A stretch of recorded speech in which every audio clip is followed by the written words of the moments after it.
First, we're going to discuss lift and ramp operations, and we're going to demonstrate how to turn the lift on, raise and lower the lift, and problem solve any issues that might arise.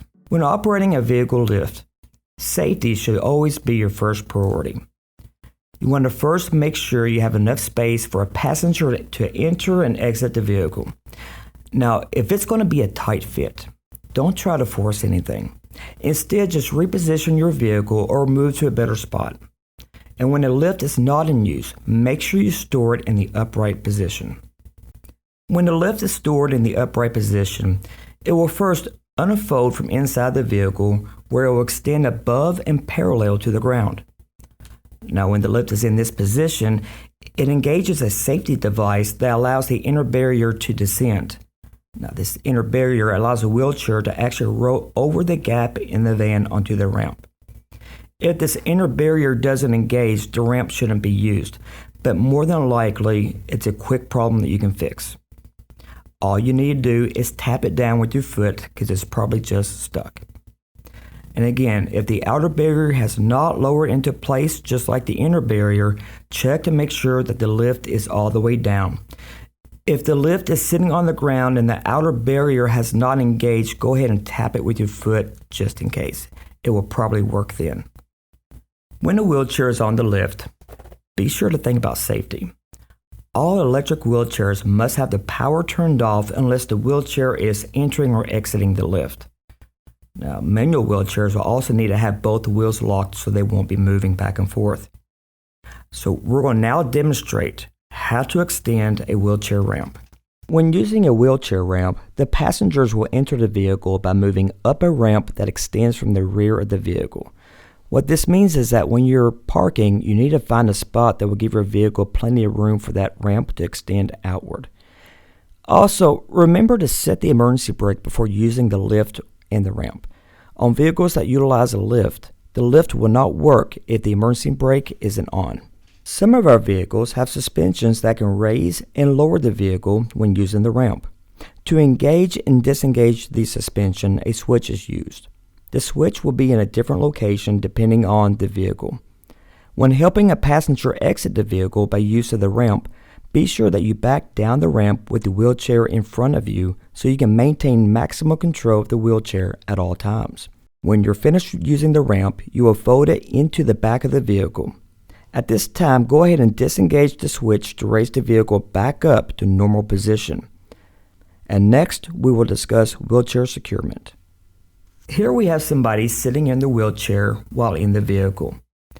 Your next step would be to secure the wheelchair to the floor of the vehicle and to secure the person to the wheelchair with a safety belt.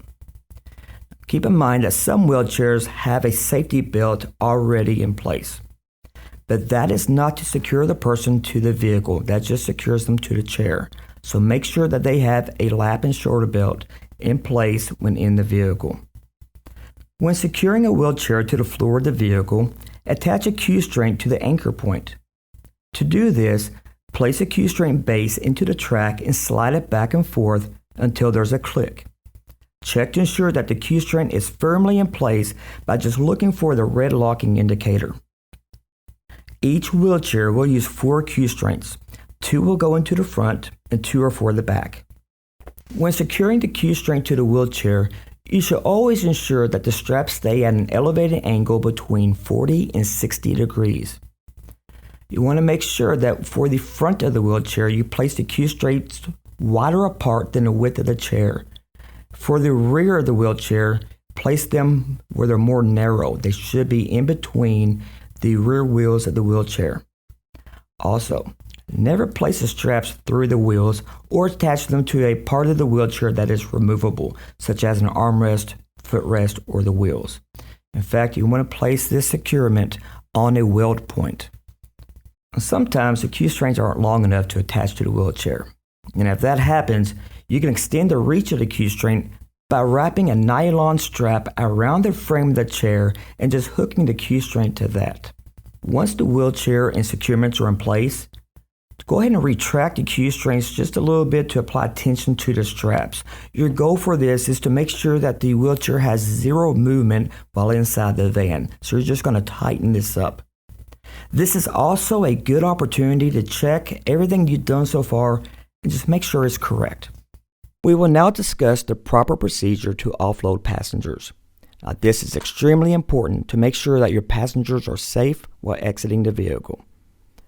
When you're offloading passengers, you need to work with only one person at a time.